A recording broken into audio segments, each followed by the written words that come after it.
fellow citizens, you have been following the unfolding events in Upper Nile State, Nasser County. The government forces stationed in Nasser for close to 8 years were to be redeployed and new force deployed in their positions.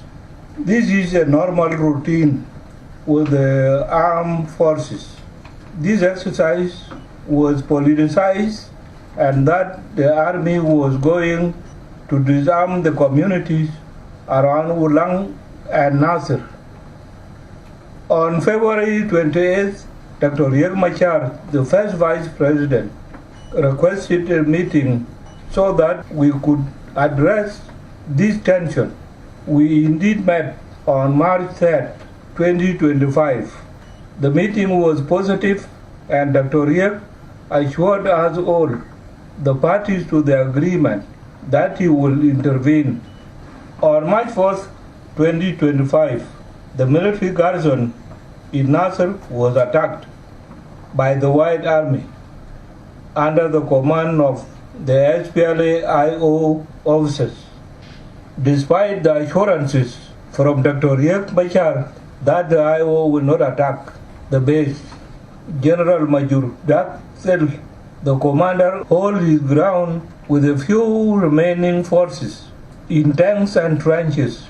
Dr. Riek himself called the commander, General Major Dak, and told him to surrender to the IO officers. The general refused to surrender.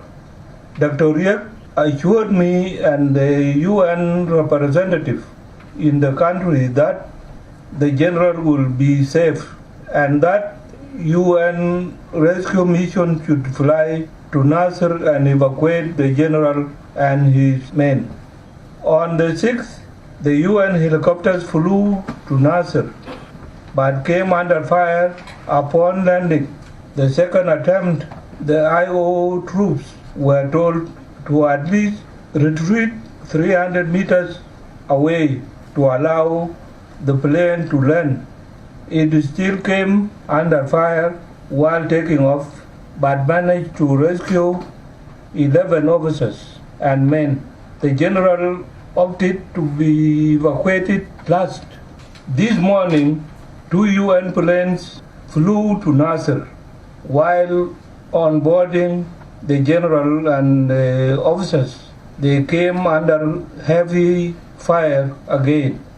I am therefore informing the nation that in this process we have lost General Major Dak and all the officers. Only one pilot survived and one of the planes managed to take off. Fellow citizens, I'm appealing to you to remain calm. I have said it time and again that our country will not go back to war. Let no one take law into their hands. The government which I lead will handle this crisis. We will remain steadfast in the path of peace. My condolences to the bereaved families of the general and his men. They have died in the service of our nation, and they shall forever remain in our hearts. May their soul rest in peace. And once again, I call for calm nationwide. May God bless you all.